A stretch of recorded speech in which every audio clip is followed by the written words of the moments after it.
안녕하세요. 저는 2년 전 남편과 이혼한 30대 여자입니다. 제 주위에 이혼한 친구가 없어 제 이야기를 터놓고 말해본 적이 없답니다. 그래서 이렇게 익명으로나마 속 시원하게 이야기를 전해볼까 해요.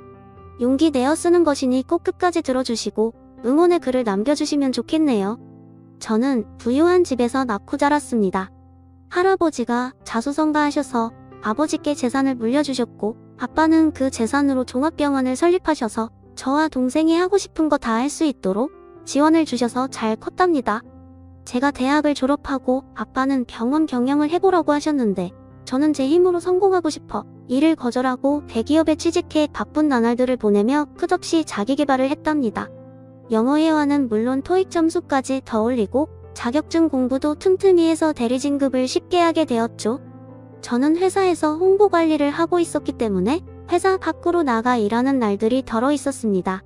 그중 해외에서 오는 바이어들을 모시고 식사 대접을 하는 일도 있었는데 주로 호텔로 가서 셰프의 요리를 대접했어요. 그러다 고정적으로 다니게 된 호텔이 있었는데 거기 요리가 바이어들의 입에 잘 맞아서 항상 그리로 갔습니다. 그러다 보니 그곳의 호텔 요리사들과 친분이 생겼어요. 그중 젊은 셰프 한 사람과 자주 연락을 하고 지냈는데요. 그분께 예약은 물론 바이어가 원하는 음식이 뭔지 미리 귀띔해서 제가 편하게 찾아갈 수 있었답니다. 원래는 그렇게까지 서비스를 받을 수 없는데 말이죠. 어쨌든 그분과 호텔 식당에서 만나면 인사와 안부를 나누는 게 전부였다. 어느 날 셰프님이 늦은 밤 카톡을 보내셨더라고요. 술을 잔뜩 드셨는지 오타가 굉장히 많았는데 내용은 저를 좋아하고 있다는 말이었습니다. 전 술 먹고 실수한 거라 생각하고 답장을 보내지 않았어요. 그리고 이튿날 멀쩡한 정신으로 전화를 걸어왔답니다. 예지씨 어제 제 문자 보시고 당황하셨죠? 죄송해요. 아니에요. 그럴 수도 있죠. 셰프님 좋아하는 여자랑 헷갈리셨나봐요. 아닌데요. 좋아하는 사람한테 맞게 메시지 보낸 겁니다. 순간 당황한 저는 침묵했고 셰프는 진심이라고 전하며 만나서 이야기 좀 할 수 없느냐고 했어요. 그동안 외국 바이어들에게 접대를 잘하게 해준 감사함은 있지만 이성적으로 느낀 적은 단 한 번도 없어서 조금 꺼려졌어요.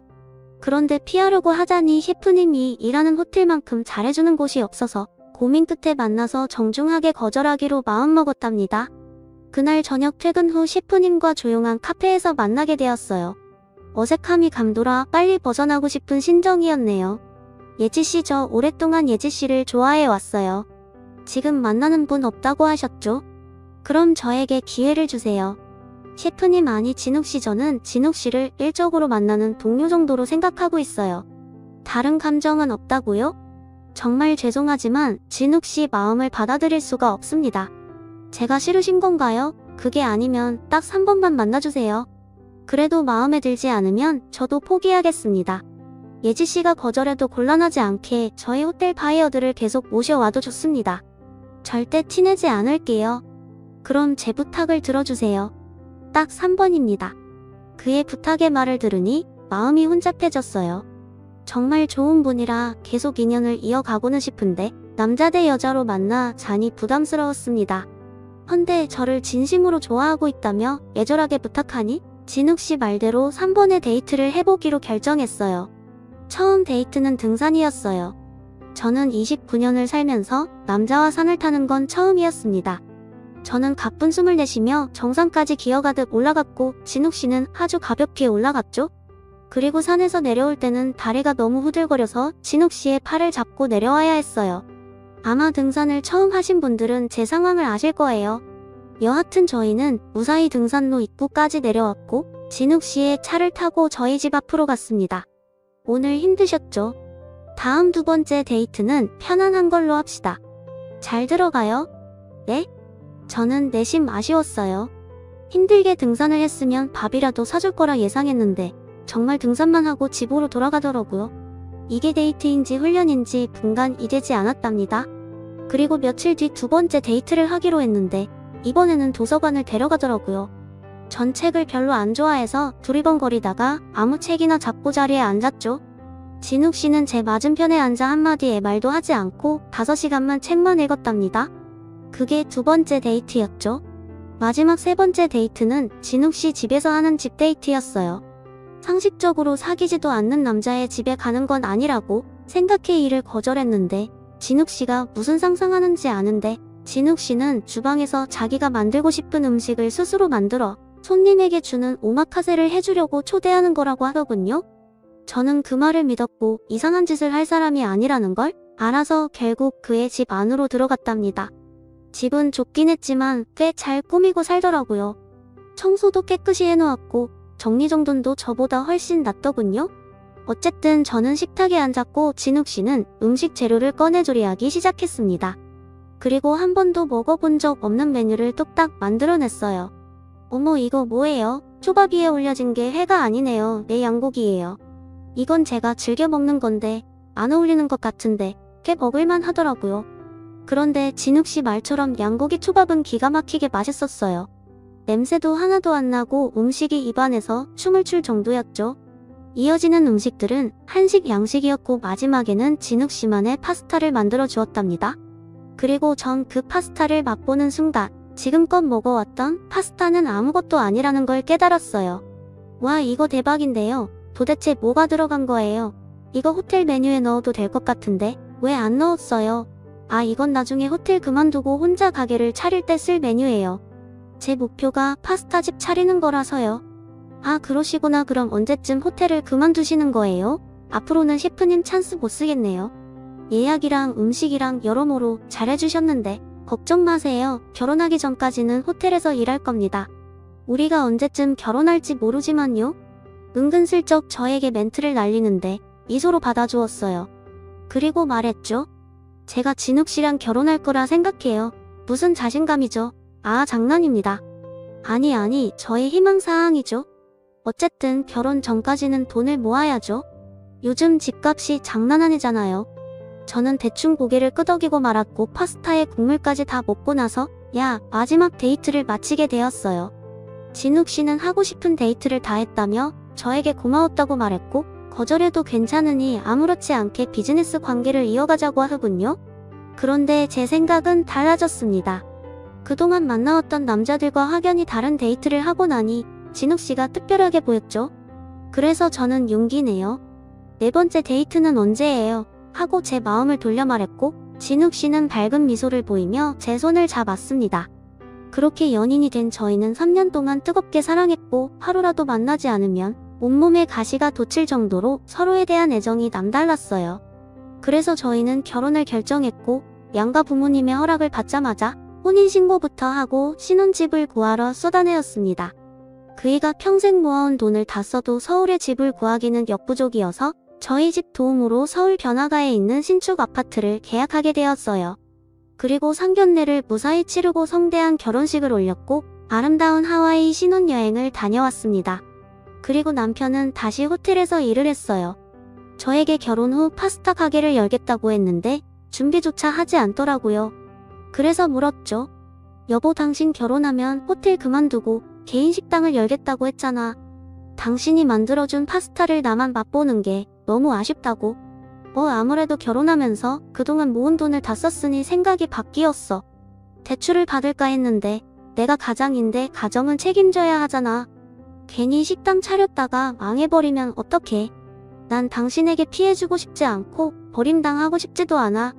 당신처럼 근면 성실하고 책임감 있게 일하는 사람이 망하긴 왜 망해. 그리고 돈은 나도 벌고 있고 우리 친정 부모님한테 부탁해도 되잖아.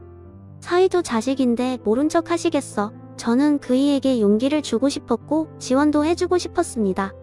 정말 그래도 될까? 사실 혼자 장사해보고 싶긴 해. 장인어른한테 부탁해볼까 생각은 해봤지만 결혼한 지 얼마나 됐다고 돈을 빌릴 수 있겠어. 딸랑 같이 가서 물어보면 되지.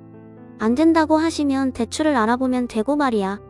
당신의 파스타는 절대 망하지 않으니까 걱정 붙들어 매. 그렇게 비행기 띄워주듯 남편의 어깨에 힘을 넣어주었고 얼마 뒤 저희 부부는 친정으로 찾아갔습니다. 식사를 마치자마자 제가 먼저 운을 띄웠어요.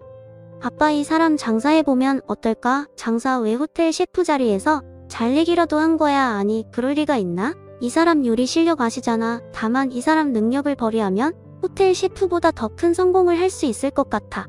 안 그래 여보? 제가 바통을 넘기자 남편이 말을 더듬으며 아빠한테 말하기 시작했습니다. 네요. 그러니까 제가 호텔 메뉴에 올리지 않은 음식들이 몇 가지가 있어요. 파스타, 그라탕, 피자 등 저만의 레시피로 만들었는데 먹을 만한 것 같아요. 예주도 맛있다고 해줬고요. 아빠, 그냥 맛있는 정도가 아니야. 내 생에 그렇게 맛있는 파스타는 처음이었다니까. 그러지 말고 당신이 직접 만들어 드려봐. 그래야 아빠한테 투자를 받지. 그제야 아빠는 저희 속내를 알고 허허 웃으시며 남편에게 빨리 음식을 만들어 오라고 하셨어요. 당신의 혀를 행복하게 해준다면 당장 식당을 차려주겠다고 말씀하셨답니다. 이 웃고 배가 부른 상태에서 파스타 시식을 하신 친정아빠는 감탄사를 자아내셨어요. 이야, 기가 막힌데. 손서방 합격이야. 아빠, 그럼 그래. 내가 투자하마 대신 잘해야 한다. 뭐 손서방이 워낙 성실하니 알아서 잘 운영하겠지만 말이야. 저와 남편은 기쁨의 미소를 보였고 이내 양손을 잡고 환호성을 질렀습니다. 그리고 며칠 뒤에는 남편의 유일한 가족인 시어머니가 친정을 찾아오셨어요. 당신의 아들을 믿고 투자해 주셔서 감사하다는 인사를 드리러 오셨다 합니다. 그 자리에 저와 남편도 있었어요. 사돈, 이 은혜를 어떻게 갚아야 할지 모르겠어요. 저 혼자 이 녀석을 키우며 못해준 게 참 많았는데 사돈께서 제가 못해준 걸 해주셔서 너무 감사합니다. 아예 아닙니다. 손서방이 충분히 능력이 있고 성공 가능성이 보였기 때문에 투자한 겁니다. 사돈이 아들을 참 잘 키우신 것 같아요. 제가 죽는 그날까지 두 분을 은인으로 생각하고 살겠습니다. 진심으로 감사해요. 훈훈한 분위기는 꺼지지 않았고 양가 식구들이 모두 한자리에 모여 맛있는 식사를 하고 기쁘게 헤어졌답니다. 그 이후와 함께 식당을 들인 건물은 꽤 비싼 임대료와 권리금을 줘야 하는 서울의 한 지하철역 근처였어요. 남편은 5년 동안 돈을 모아도 그 자리에 가게 차리는 게 힘들다며 친정아빠께 진심으로 감사하다고 전했답니다. 인테리어 공사를 마치고 간판까지 달고 나서야 파스타집을 오픈하게 되었는데요. 첫날부터 사람들이 줄을 서서 그 이가 몸살이 나고 말았답니다. 혼자서 다 해보겠다며 직원을 채용하지 않으려고 했는데 이대로 가다간 남편이 쓰러져 가게 문을 닫아야 할 상황이 올 것 같아 직원 둘을 채용했어요. 그런데도 식당은 매일같이 손이 모자랐고 주방에서 혼자 일하던 남편은 보조요리사까지 채용했답니다. 그렇게 해서 식당이 안정을 찾았고 12시간 내내 몰려오는 손님들에게 파스타를 맛보게 해드렸어요. 해가 바뀌어도 남편의 식당은 대박을 이어갔고 창업을 준비하는 여러 사람들이 프랜차이즈를 내고 싶다고 찾아왔습니다. 그이는 그 기회를 놓치지 않았고 프랜차이즈를 서울에 5개나 오픈시켰어요. 가맹비에 재료와 레시피를 남편에게 모두 받아서 쓰니 그이 벌이는 호텔에서 일했을 때보다 10배는 커졌죠. 그렇게 되자 남편은 식당을 확장시키고 종업원을 10명이나 채용했어요. 파스타와 그라탕을 비롯해 많은 음식들이 그이의 손이 아닌 후배 요리사들이 만들며 장사를 이어갔어요. 남편은 5개의 프랜차이점을 돌며 음식 상태를 확인하고 본점에 들어와 계산대에 앉아서 편하게 일하더라고요. 저는 남편이 조금 안일해졌다는 생각에 여보, 요즘 너무 자리를 많이 비우는 거 아니야? 오늘도 퇴근해서 들렸더니 나가고 없더라. 아무리 후배들이 요리를 잘한다고 해도 당신이 만든 것만 하겠어 하고 돌려 말했는데 그이는 무슨 소리야, 내 후배들 다 실력 있는 애들이야. 그리고 아직도 내가 주방에서 비지 땀 흘리면서 일하겠어. 지금 위치가 바뀌었잖아. 그러니까 괜히 남자가 하는 일에 사업에 관심 끄고 당신 할 일이나 제대로 해라고 대답했어요. 자리가 사람을 만든다는 말처럼 상황과 위치가 조금 달라지니 남편의 말투와 행동이 많이 변했더라고요. 제가 충고섞은 조언을 해봐야 소용없었고 가게 또한 잘 돌아가고 있으니 그냥 두고 보기로 했답니다. 저도 회사 생활이 바쁘고 하니 괜히 남편 때문에 스트레스를 하나 더 얹어서 피곤해지는 게 싫었죠. 한편 시어머니도 처음과 많이 달라지셨는데 신혼집에 얼씬도 하지 않던 분이 남편의 가게가 성공하고 프랜차이즈점까지 여러 개가 생기자 전화 한 통 없이 저희 집을 찾아오셨습니다. 그리고 점잖은 모습은 온데간데 없었고 기고만장한 태도로 저에게 기강을 잡으려고 하셨어요.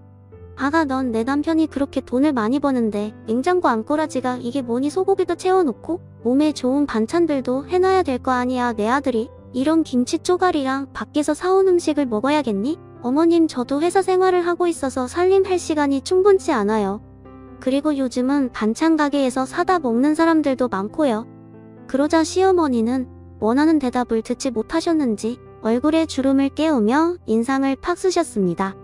이게 시어머니가 말하는데 고분고분하지 않고 말대답하는 거 봐라. 너 지금 잘못한 게 없으니 따돌려 입 다물라고 하는 거야. 그리고 내 아들이 저렇게 잘 나가는데 네가 회사 다닐 필요가 있겠니? 그러니까 푼돈 버는 집 그만하고 남편 내조나 하거라. 하도 기가 막혀서 대답이 나오지 않았어요. 누가 들으면 제가 남편 덕보고 사는 줄 알겠더라니까요. 저는 시어머니께 남편 식당을 차려준 게 친정아빠라고 말하려던 걸 겨우 참았습니다. 그리고 직장은 절대 그만두지 않을 거라고 대답했고 살림을 좀 더 신경 쓰겠다고 했어요. 그렇게 말대꾸를 하지 않고 참고 넘어가니 시어머니는 더 기가 살아서 자주 신혼집에 찾아왔고 막말을 실컷 늘어지게 하고 돌아갔네요. 여하튼 몇 달이 지나는 동안 그 이의 가게와 분점들은 여전히 장사가 잘 되었습니다. 남편의 말대로 자기가 알아서 잘하고 있는 것 같았죠. 제가 괜한 걱정을 했구나 싶더라고요. 저는 가끔 시어머니의 꾸중을 참으면 별 문제 없을 거라 생각했는데 얼마 뒤 회사에서 일하고 있던 중 제 동생이 남편을 길거리에서 본 것 같다는 카톡이 왔습니다. 저는 답장을 하지 않고 곧장 영상을 틀어봤습니다. 남편으로 보이는 남자 뒷모습과 긴 생머리의 여자가 다정히 손을 잡고 걷는 장면으로 시작되었어요. 그런데 그게 전부가 아니었습니다. 동생이 말한 다른 여자와 남편이 5분 정도 걷다가 모텔 입구로 들어가더라고요. 누가 봐도 바람 피우고 있다는 걸 한눈에 알 수 있었죠. 영상이 끝나자 저는 분노와 배신감이 몰려왔어요. 얼마나 화가 났던지 온몸이 떨려왔고 얼굴이 경직돼서 표정 관리가 제대로 되지 않았답니다. 그러니 회사에서 제대로 일을 할 리가 없었고 책상에 앉아 퇴근 시간만 기다리다가 회사를 나왔어요. 저는 집으로 들어가 그 일을 기다렸고 한참 뒤인 늦은 밤에 남편이 현관문을 열고 들어왔네요. 소파에 있던 리모컨을 남편에게 던지며 말했어요. 누구랑 있다가 이제 온 거야? 뭐야 당신 왜 그래? 일로 와서 이걸 봐봐. 당신이 여자랑 모텔 가는 영상이야. 그동안 식당에 붙어있지 않고 싸돌아다니더니 그게 다 바람 피우려고 헛짓거리 하는 거였지? 남편은 동생이 보내준 영상을 보더니 아무런 변명을 하지 못했습니다. 증거가 빼박이었으니 그럴만도 했죠. 내가 가게 차려주고 밀어줬더니 은혜를 이런 식으로 갚아? 그러고도 사람이야? 가게 차려준 건 고맙게 생각해.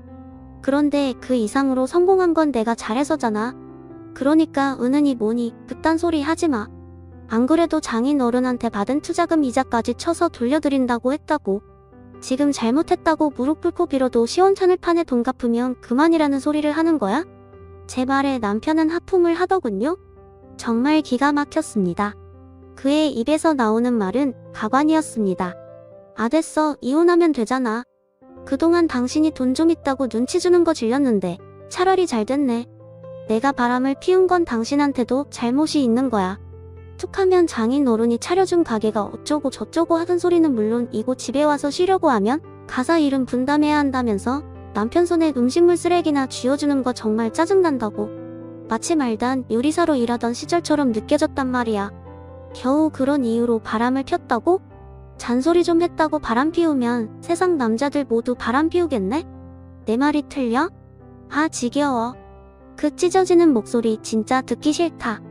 여자가 사근사근한 맛이 있어야지. 이건 뭐 한 마리 늑대랑 사는 기분이라니까? 긴 말 하지 말자. 당신도 내가 바람 피운 걸 용서 못하겠지. 그러니까 이쯤에서 이혼하자. 위자료 얼마든지 줄게. 장인 어른한테 빌렸던 투자금도 다 돌려주면 되잖아. 당구 낀 놈이 성낸다더니 제 남편은 고개를 빳빳이 들고 자기 잘못은 하나도 없고 제가 뭐든 원흉이라며 막말을 쏟아냈습니다. 그 이 태도에 저는 당장 이혼하기로 마음먹었고 소송으로 갈까 했는데 원하는 만큼 보상해주겠다고 해서 더러운 꼴 안 보고 이혼 서류에 도장을 찍고 말았네요. 그리고 법원에 이혼 합의서를 제출하러 가는 날 제 동생이 따라왔습니다. 남편에게 하고 싶은 마지막 말이 있다면서 말이죠. 처제 오랜만이다. 덕분에 이혼하게 됐어. 고마워. 형부아니 아저씨 지금 장사 잘 된다고 아저씨 세상 같죠. 그런데 그런 날도 보지 않았어요. 금방 문 닫게 될 거예요. 두고 봐요. 동생은 흥분하며 남편에게 경고를 날렸습니다. 이에 남편은 콧밤 귀를 끼고 무시하더군요. 또 몇 시간 뒤 시어머니한테 전화가 걸려왔어요. 저는 혹시라도 미안하다는 사과를 할까 생각했지만 역시나 전 남편과 똑같은 종자였습니다. 얘 너는 네가 못나서 남편이 바람 피운 걸 인정 못하고 이혼을 한 거니? 남자들이 바람 피우는 건 90%가 마누라 잘못이야. 얼마나 내 아들을 힘들게 했으면 그 착한 애가 바람을 피웠겠어. 여하튼 너랑은 이제 볼 일 없으니 그런 줄 알아라. 저는 반박하려고 입을 열었는데 이미 전화는 끊어져 버렸습니다. 정말 환상의 모자더라고요. 그렇게 오만정이 떨어진 남편과 이혼하고 저는 동생과 함께 살게 되었어요. 동생은 대학을 졸업하고 전공을 살려 대기업에 들어가 식품 개발을 했답니다. 나이도 어린 동생이 빠르게 취직해 밥벌이를 하니 매우 기특하더라고요. 저희 자매는 8살에 나이 차이가 나서 다퉈보기는커녕 서로를 의지하는 소울메이트 같았답니다. 1년 동안 동생 덕분에 전 남편의 기억이 희미해졌으니 정말 영혼의 단짝이었죠. 그런데 동생은 회사 생활을 접고 식당을 차리겠다고 전했습니다. 예은아, 회사를 겨우 1년 다니고 사업하겠다고? 너 사업이 얼마나 힘든지 알고 그런 결정을 하는 거야? 응, 이미 시장 조사는 끝났어. 아빠도 도와주시겠다고 하셨고 식품개발팀에서 일해봤는데 아무래도 상사들 입맛에 맞추는 것에 불과하니 더 발전하지 못할 것 같더라고. 그래서 소비자들 입맛에 맞춘 음식을 개발해서 꿈을 펼칠 거야. 너도 참 대단하다. 나이도 어린 게 겁나는 것도 없니? 네가 장사를 하겠다고 해서 말리지는 않겠는데 뭘 팔지는 정한 거야? 아직 개발 중이야? 그렇게 묻자 동생은 상상도 못한 메뉴를 말했어요. 응, 파스타집을 내려고. 이미 레시피는 완성됐어. 뭐 파스타? 예은아, 나는 파스타에 파자만 들어도 구역질이 나. 이혼한 그 인간 생각이 난다고. 왜 하고만은 메뉴 중에 파스타를 고른 거야? 언니 잊었어? 내가 언니 이혼 서류 내려갈 때 따라간 거 그때 그 자식한테 경고한 거 뒷말 아니야. 진짜 쫄딱 망하게 해줄 거라고. 저는 그 이유 때문에 파스타를 골랐냐고 물었더니 동생은 꼭 그런 것만은 아니었고 시장 조사를 하다 보니 파스타가 제격일 거라고 확신했다네요. 결국 동생을 응원해 주었고 열심히 해서 성공과 복수 2마리 토끼를 잡아보라고 일러주었답니다. 2달 뒤 동생은 좋은 자리에 식당을 열게 되었고 그동안 비밀로 했던 파스타의 맛을 저와 가족들에게 보여주었습니다. 그런데 너무 맛있어서 놀랐어요. 처음엔 파래가 들어가 색깔이 비호감이라고 생각되고 비릴 줄 알았는데 새콤달콤과 짭조름한 맛이 뒤섞여 작품을 만들어냈더라고요. 예은아, 어떻게 파스타에 파래를 넣을 생각을 했어? 이거 진짜 맛있어. 대박이라고. 언니, 파래 파스타는 원래 시중에 나와 있어. 그런데 내가 재료를 조금 바꾸고 맛을 더 살려냈지. 물론 다른 재료는 비밀이야. 저는 레시피를 알려줘도 그렇게 맛있게 만들지는 못하겠다며 동생에게 극찬을 했습니다. 며칠 뒤 동생의 파스타 집이 정식 오픈되고 손님들에게 맛보이기 시작했어요. 그리고 예상보다 더 뜨거운 반응을 일으켜서 입소문은 물론이고 인터넷의 맛집으로 도배가 되었답니다. 전 남편 파스타 집을 처음 시작했을 때보다 더 빠르게 말이죠. 그러니 사방팔방에서 손님들이 찾아와 줄을 서서 먹었고 얼마 뒤에는 분점을 부탁하는 창업자들이 줄을 섰습니다. 동생은 창업자들에게 저렴한 비용을 받고 가게 오픈을 도와줬고 재료와 자재 역시 적당한 가격으로 지원해 주었죠. 식당을 개업한 지 1년이 되던 날 동생의 파스타 집은 서울뿐만 아니라 경기도 몇 군데와 지방까지 쭉쭉 뻗어나가 20개의 분점을 내게 되었답니다. 그때는 형만한 아우가 없다는 말이 틀렸다는 걸 체감되는 순간이었어요. 저보다 나이만 어렸지 지식과 능력은 저보다 한참 언니 같았다니까요. 그리고 재밌는 일이 또 벌어졌습니다. 이미 파스타 집을 운영하는 사람이 동생의 가게에 찾아온 거예요. 간판을 바꾸고 동생에게 분점을 얻으려고 말이죠. 그런데 그 파스타 집은 다름 아닌 전 남편의 분점이었어요.